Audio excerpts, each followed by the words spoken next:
নমস্কার সকলকে। আজকের বিষয় সেই আরজিকর এবং অবশ্যই আক্তার আলী। আমার কাছে আক্তার আলী ভীষণ ইম্পর্টেন্ট।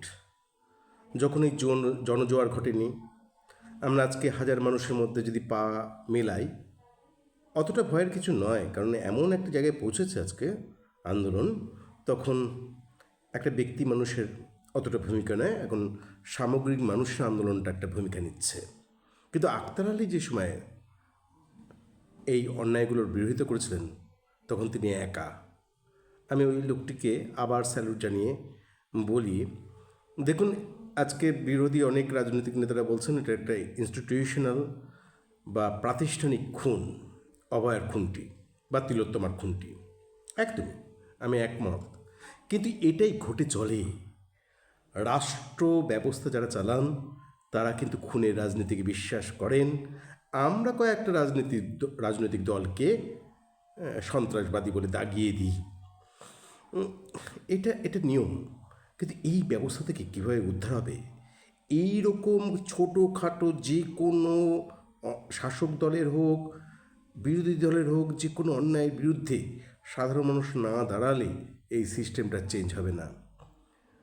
মানে প্রাতিষ্ঠানিক খুন মানে একটা সিস্টেম খুন করছে। আজকে টালা থানার ওখানে ওই কি মণ্ডলবাবু যদি না থাকতেন, যিনি ওসি টালা থানার, তিনি যদি না থাকতেন, অন্য কেউ থাকতেন, তাকে আজকে অ্যারেস্ট হতে হতো, কারণ তিনি বাধ্য হয়েছেন। যে কোনো পুলিশি সিস্টেমটা এরকম, তিনি একা এরকম একটা ঘটনার একা একা সমস্তটা করলেন আর তিনি অপরাধ হলেন, এটা হতেই পারে না। এটা বিজেপির সুকান্তবাবুও তাই বলছেন।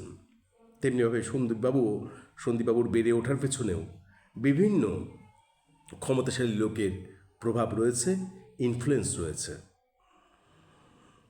আমি চাই একটা সুন্দর ব্যবস্থা করে তোলবার জন্যে আজকের এই আন্দোলন সঠিক পথে যাক। এবং সঠিক পথটা কী?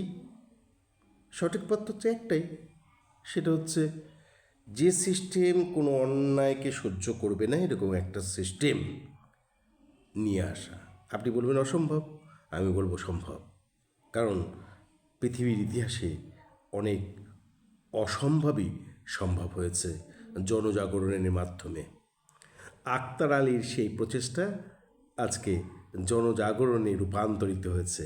স্যালুট আক্তার আলী, আপনাকে অসংখ্য ধন্যবাদ। আপনাকে প্রণাম জানিয়ে আজকের ভিডিও শেষ করছি। নমস্কার।